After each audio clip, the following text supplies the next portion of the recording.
I want the impact to be so great in this city where the lives that we are touching and impacting, we're making a real difference. Because the overall mission and goal of this is I want all of our young Memphians to be living a purpose-filled life. Yeah.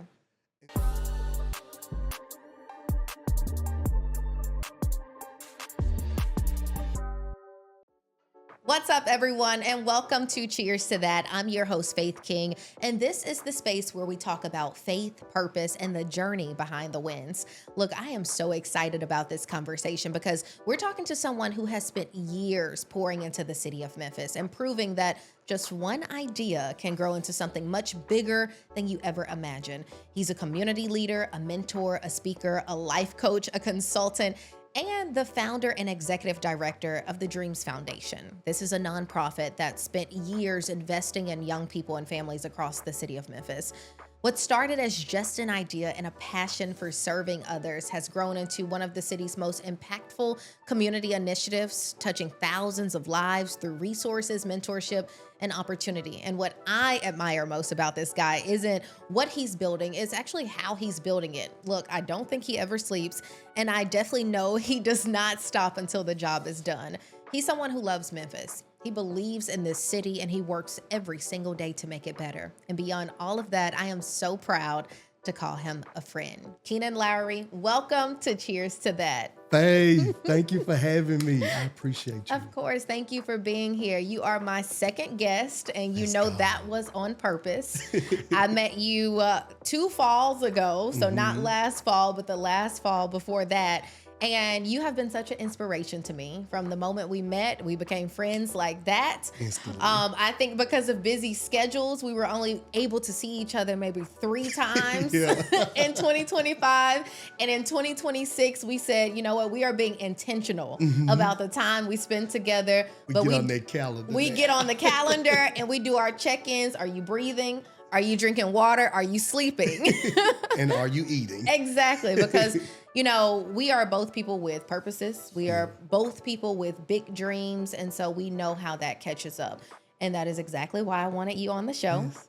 I want you to be able to tell the world who Keenan is, what Keenan is building, and why Keenan does not sleep, because sleep is important, but you have a bigger story to tell. So thank you again for being here. Thank you for having me. We'll jump right into it. Let's do it. First question is hard. Okay. Are you prepared? I'm ready. Who is Keenan Lowery? Who is Keenan Lowery? Most importantly, Keenan is a God-fearing man. He is someone who has overcome many challenges. He is someone who tries to do right by everyone that he comes in contact with. He's a mentor, like you said, a consultant, Yeah. a professional. But overall, I want to make sure that I'm doing my part to make not only this city, but this world a better place. And I've committed my life, my entire life, to doing just that. I'm a son, I'm a brother, I'm a friend, confidant, all of the above. And so it's Keenan. Yeah. In the questionnaire that I sent to you, one of the words that you used to describe yourself is a survivor. Let's talk about that word survivor and tell me, where did the resilience come from? Because I know you, because you are my friend, I see that resilience, but where does the resilience come from? Okay, I gotta take you back to the beginning. Okay, I'm here. So this is one of my favorite stories that my mom tells me. So when I was being born, she was in the hospital, I think it's Methodist South, and it was like completely storming, and it was only her and another woman that was on the entire floor. But unfortunately, the lady's son passed away. And so she said she was immediately crying and begging God, like, please save my son. And if you save my son, I'm gonna dedicate his life to you. And so fortunately and gratefully, I was able to make it past that. And since I was younger, she always told me that, boy, you got a purpose for your life. You don't even understand. And hearing that growing up, it's like, this is a lot. And so I tried to run from it. And so in running from that, it showed in my behavior because I didn't really have my dad in my life. Being the only boy with 5 sisters, I mean, a jungle. They're my girls, but I'm the second youngest. And so that showed in my behavior. It showed in how I acted out, trying to be a class clown, trying to get attention. Overall, just running from my purpose. And in me acting like that, I got to the end of my senior year and my grades were bad. I was skipping school, skipping classes. And I was told at the end, you're not gonna be able to graduate from high school. Wow. And so it didn't really hit me because I still went to prom. I still did the picnic. I'm like, blast. Look, these my friends. I'm still gonna have a ball. But it really hit me when all of my friends walked across the stage without me. Yeah. And that's when I realized I think I really messed this thing up. And so my grandmother, she really instilled knowing who God is in our lives. And so at that moment when I was in rock bottom, like I always described it as that is the lowest that it can get. And I remember laying in the floor crying, like, I don't want to be a failure. I don't want this to be the end of my journey, this to be the end of my life. Like, what are you doing? And in that moment, I felt God. Like, that is where my relationship with God truly started. And I told him, if you save me from this, if you help me through this, I'll tell everybody you did it. I will dedicate my life to your work, and whatever will that you have for me, I'll follow it, no matter how far it goes. And so I was like, I'm gonna go get my GED. And so that's exactly what I did. My grandmother used to take me to all the classes, and the second I turned 18, I took my GED test, and I ended up getting the highest scores that anybody has gotten there. And so imagine having to take that back to your principals and your teachers. And I remember one literally hitting me and saying, you always had that in you. I just needed you to see it and dedicate yourself to it. And through different trials, I was like, that was just the beginning of what a life of resilience looks like. So any challenge after that, I've already been through it. I've already survived the hardest moment of my life. So it's only up from here. You know, I would have never imagined that was your story. It's like once you think you know a person. For real. Yes, because I feel like, you know, in not saying that you can't have that story and that's what makes you who you are. But I look at you and you're so polished. Every time I see you, you have your suit and you put your contacts in for me. Got my contacts in, yeah. You got your glasses on, your suit on, and you are so sharp and on point. I would have never imagined that once upon a time, you were just having a blast with your friends. At one point, not caring about, you know, failing. Yeah. And you decided to turn that thing around. Wow. I'm telling you. And so, years later, you are this successful young man. You are an executive director of an incredible organization you introduced to me last year. When I emceed such an incredible event, I'm gonna let you introduce all of that. But talk to me about the Dreams Foundation specifically. Yes. So the Dreams Foundation, I started this thing at the very beginning when I was running for Student Government Association president Okay. at Lane College. And my platform was Dreams. And originally, Dreams stands for diligently recognizing efforts and means to success. And so I wanted to do that for the student body. And so when I graduated college and I was coming back home, I knew I wanted to do something. I didn't have a lot of money. I didn't know where to start. I went to Kroger and they had these little boxes of school supplies. And I said, I'm going to get 5 of these. And then I went and got 5 backpacks from Walmart. And I made a social post and gave those out. And I was like, that was cool. And I was like, the next year came around. I was like, I'm going to do it again. And I'm going to get 10 this time. And now I'm going to, bring more people into this. And eventually, as I continue to double it, and I know we'll talk more about backpack giveaway, but I was like, I could make this a thing. Yeah. I don't know where it's going to go.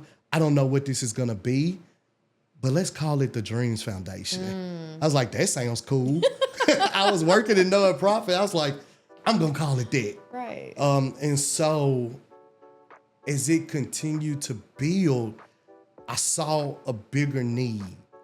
And so now, as the Dreams Foundation is what it is now, I want to help young people harness their personal stories while teaching them leadership development, career readiness, and the most important piece of that is civic engagement. Because in order to be a great leader, how are you giving back? Right. What are you doing to help other people? How are you expanding the kingdom? And so now that we're in year 8 of the backpack giveaway, but this is year 8 or 9 for Dreams Foundation. Right. I don't know how bigger this thing is gonna be. Yeah. I'm literally just following God's direction. Yeah. So year 8, and last year, of course, I was there. Yes. Year 7 was, it felt very chaotic to us, but from the outside, we heard so many people talk about how incredible that event was. Yeah. I remember you running around like a chicken with its head cut off. I was chasing you, but we did not expect so many families to be there. So I know you said you did not even know where this could go, but last year, talk to me about how you felt, because I saw tears in your eyes at the end of year 7. So what the backpack giveaway has been for me, that has been almost the physical showing of my walk with God.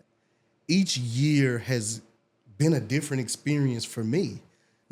People would think you just buy backpacks, buy some school supplies, give it out. No, that has not been that. And so what last year, I think I took 2 to 3 months just dreaming. Like, what can this be? And from the year before where I did it at a community center, and where last year I was like, I'm gonna do it on Tiger Lane, I felt this pressure that this has to be amazing. Right. Like, I don't know how I'm gonna pull this off, but it has to be great. It just has to. Our city needs this, our community needs this, and these kids need this. They deserve this.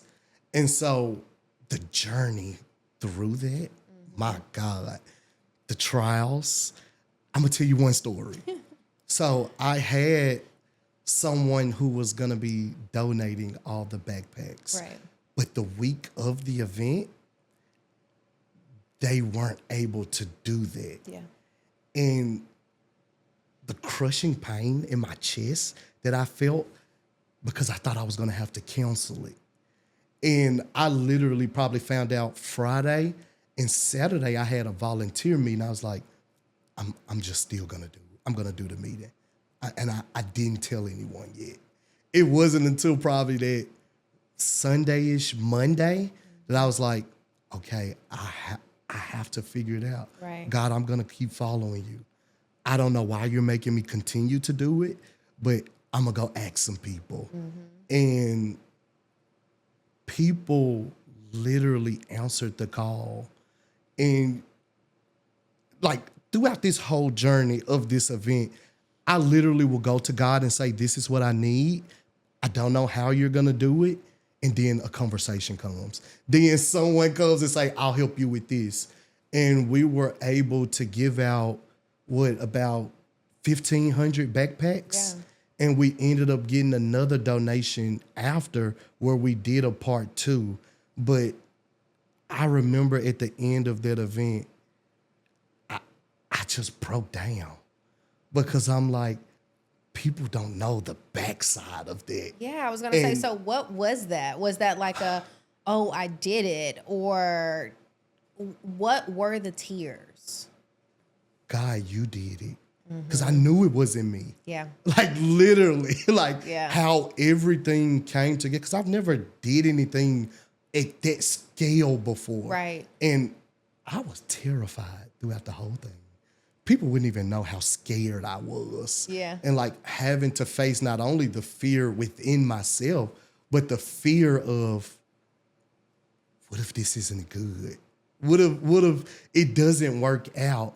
And so that ball of emotion at the end was, what just happened?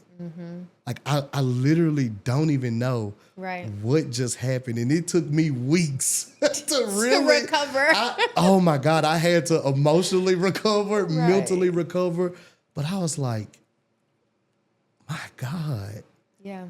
So after all of those emotions, would you say it's worth it? Would you say it's all 1,500 families, 1,500 children, and you were turning people around at this big community festival because we just ran out of backpacks? We ran out. Would you say all of that is worth it?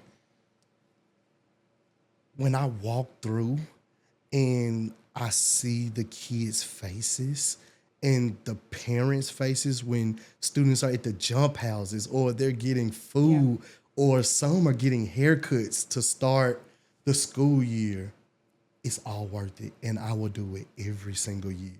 No matter how hard it is for me, no matter how like I don't know how it's gonna happen, it makes it worth it every single time because I'm not doing it for me. Right. I'm doing it for them. And God has blessed me with not only an amazing team to pull this off, but the resources and the connections where it all just aligns. And so I don't have a choice. Yeah. I wouldn't be able to sleep. I wouldn't be able, which I already don't. Right. But right. It's worth it. Talk about a purpose. How does it feel to know your purpose? Because I know, we both know at some point in our lives, and someone watching this, they know at some point in their lives, or even currently, they are asking God, show me my purpose. Show me what you want me to do in this world. How does it feel to know your purpose? You got to be careful what you ask for.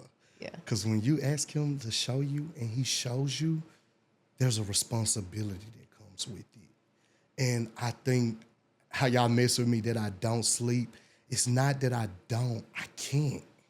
Like to feel your entire body engulfed in flames, like that is what I feel like. That is the energy that I get to carry. That is the excitement. That's the joy.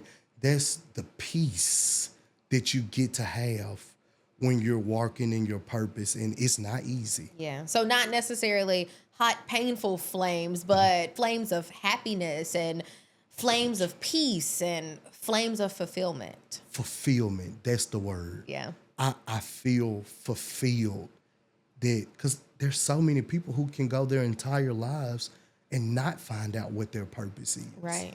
And so to know what my purpose is early, everything is intentional.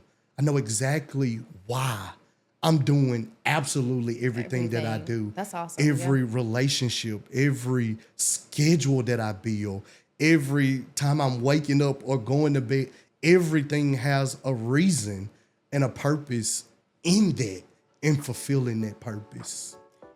So you took us from high school to undergrad to Dreams Foundation, especially in between undergraduate and Dreams Foundation. Did you have a moment ever where you questioned this purpose? Maybe God was telling you and maybe you were being disobedient, or maybe you didn't listen, or maybe you were like, no, that is not supposed to be my life. So I can remember this one time vividly. It was either the end of last year or the beginning of this year. I was letting my fear get to me. And, I'm human. All the emotions. I was questioning, was I the right person to do this?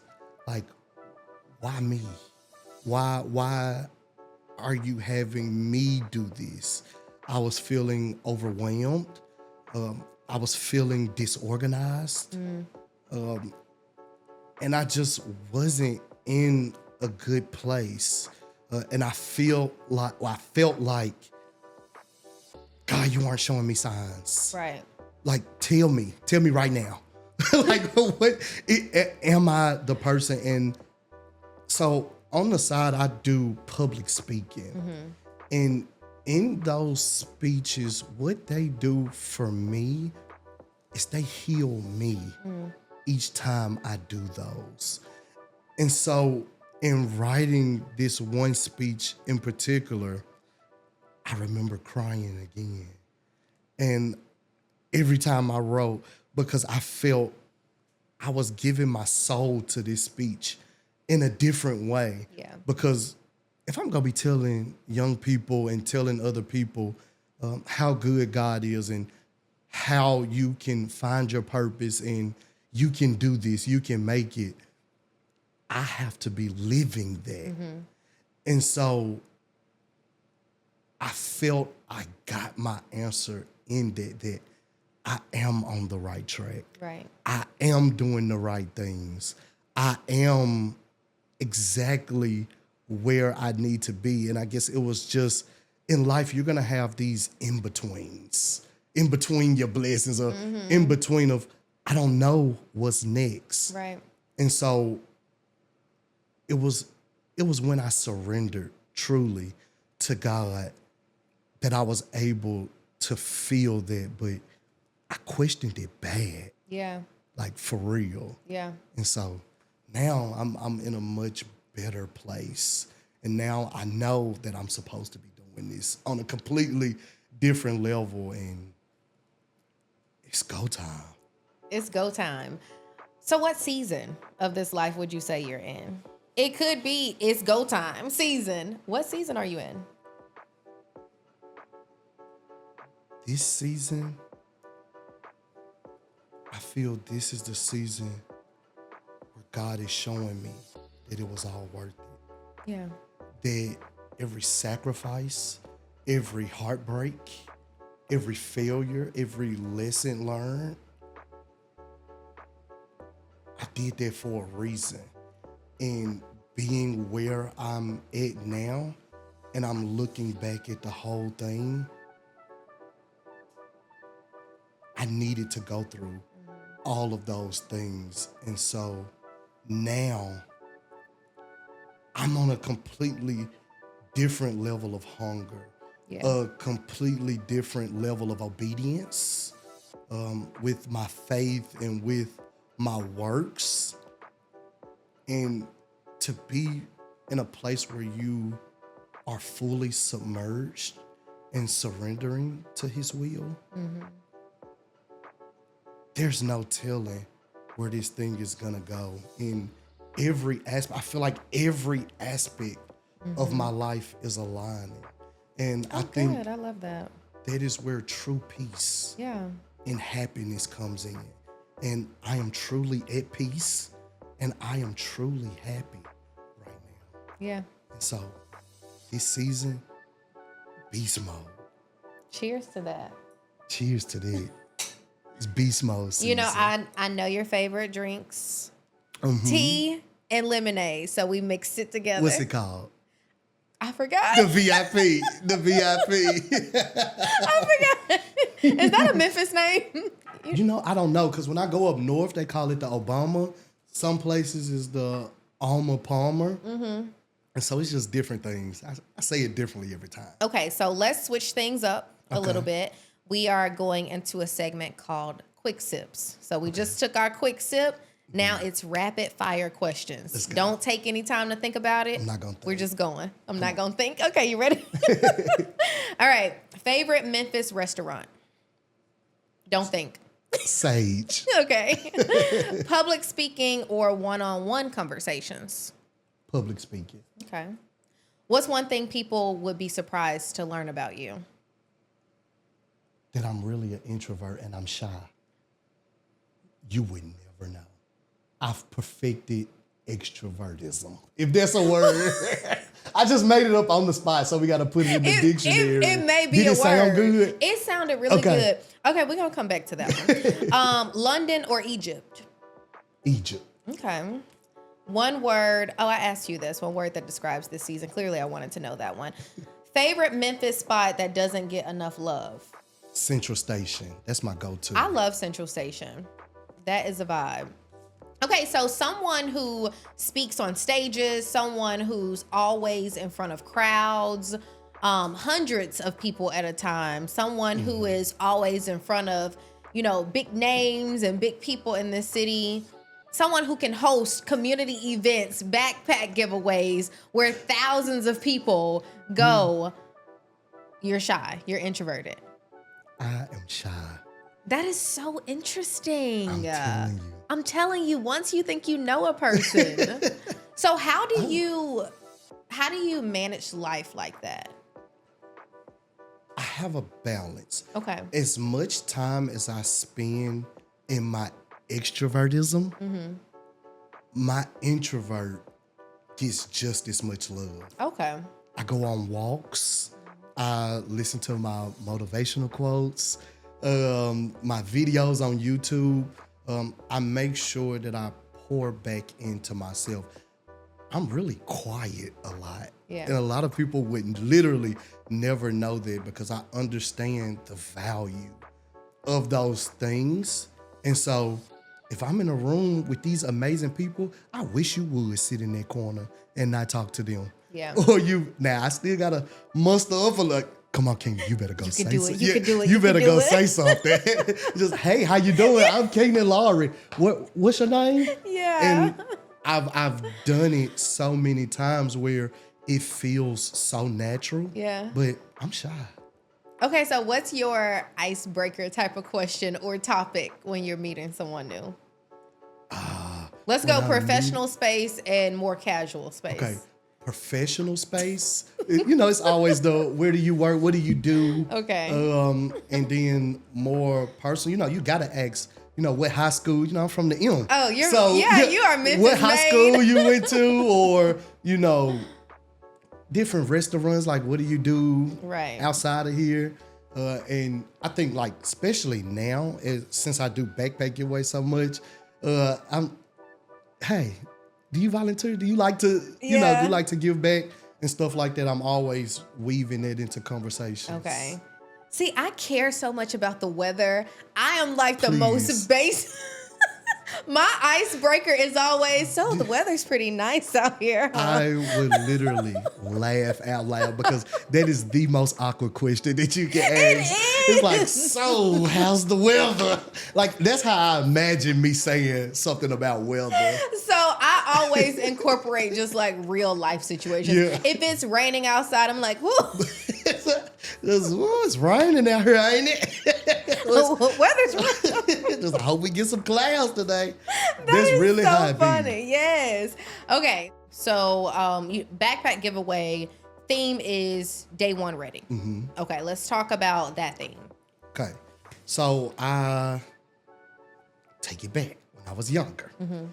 So I remember when I was trying to figure out what is going to be the thing that I want to do.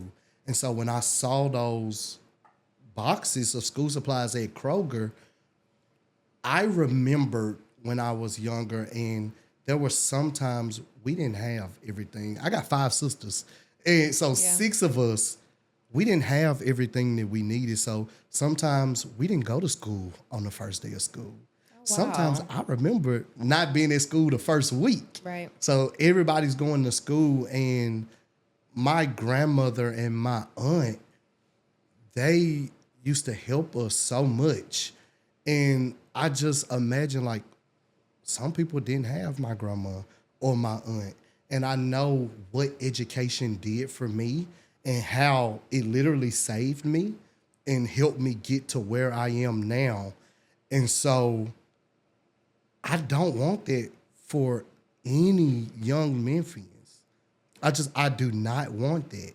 And I think we got upwards of, I think almost 110,000 students in our school systems. I don't want one student to go to school and not have school supplies, Right. not have backpacks.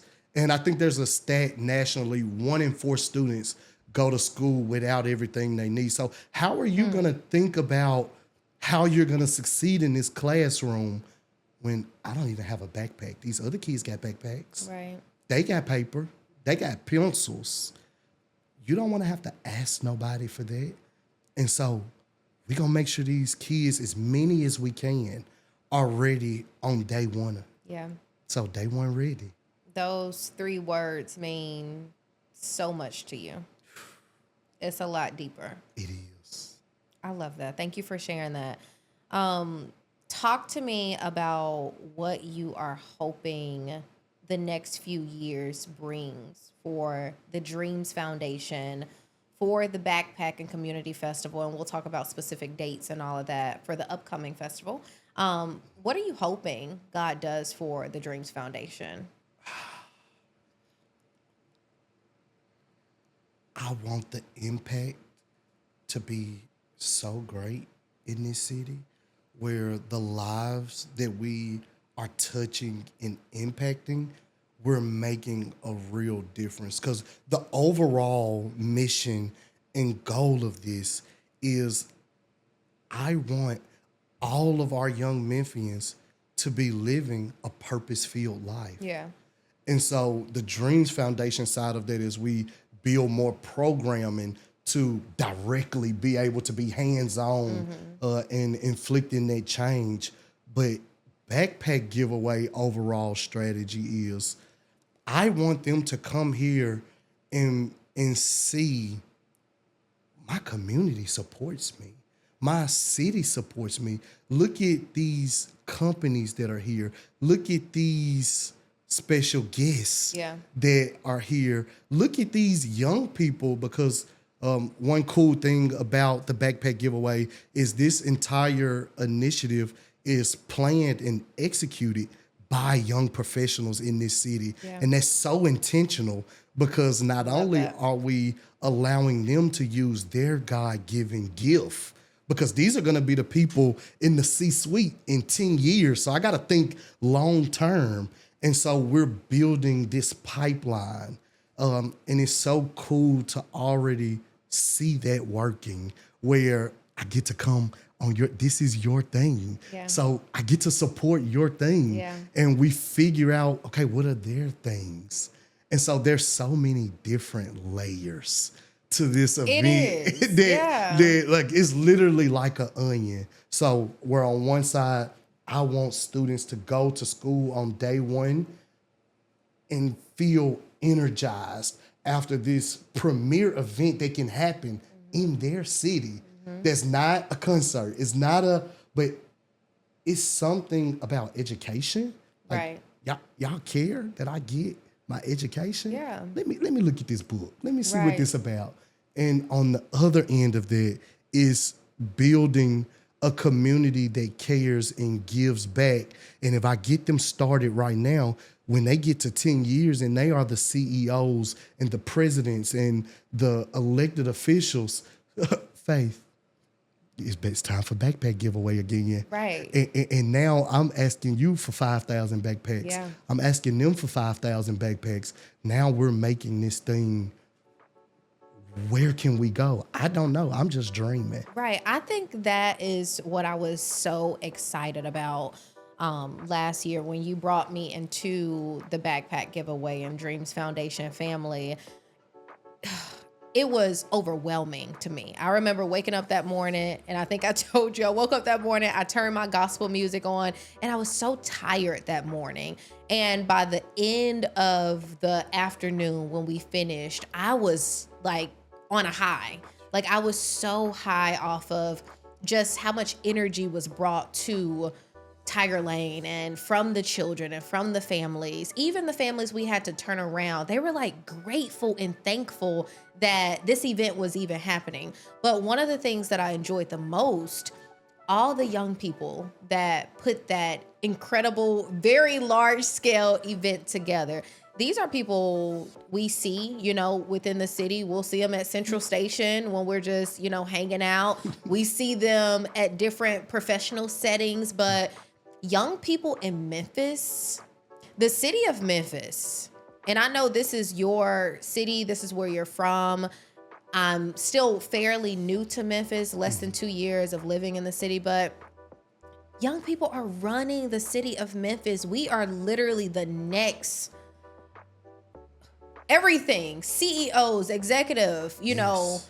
running the city of Memphis. We are really taking over, and it's so good to see. Yeah. This city has so many opportunities for young people, but it gets so much negative light. Yes. What is that? I mean, we know that it's the media, we know it's, social media, all of those things, but I don't know. I get so confused by that. And it's not a perfect city, but young people are doing incredible things in this city. And I just feel like it's not highlighted. Absolutely. And I think it's easy to focus on the negative. Right. Sometimes. And like you said, with social media and news media, a lot of times those things are being highlighted. Yeah. But it's these type of initiatives that energize me and keep me going. Right. And where no matter where I go, I have to tell this story. We have to be the owners of the narrative. So if we don't see it, create it. Yeah. We talk about it in conversation. Like we have to change that psychology of that because this is an amazing city. I remember when I graduated and I was trying to figure out where I was gonna go. I wanted to go to DC. Yeah. I thought I was gonna be working on Capitol Hill. Yeah. I thought I was gonna be doing all these things. But God said, no, go back home. I got something for you. And then there was another time I tried to run away because I felt it wasn't this life wasn't moving fast enough for me. And he said, no, big dog, Right. I need you home. And I was telling him things that I wanted in other cities, and he showed me that it was right here.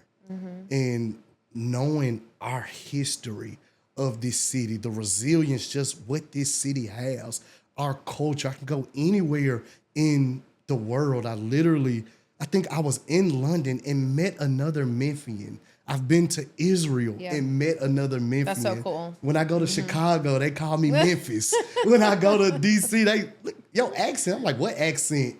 Like our presence and our energy is just felt in a different way. And I'm proud to be a Memphian. Our culture, our music has spread all across the world. Like it literally influences modern music, our arts, the civil rights era, how a lot of that was changed and where unions became a thing.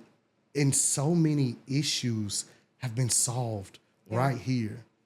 This is my home. Right. And I know I'm gonna be here. So we got the young professionals, we got all of the things. I I get energized. You can't talk down about this. I know we got problems. I know it's not perfect. We got a lot of work to do. But there is no better place I would rather do with it than to watch young Keenans come up. And I need to make sure they're okay. I can't rely on nobody else to do it. I love the other efforts, but how do I do my part in making sure and walking with other people to help me do that? Yeah. I think I heard you say one time that Memphis is the greatest city in this country. It is. I stand on it. You are such a Memphian. I stand on it. And I got to make sure I say I'm from North Memphis.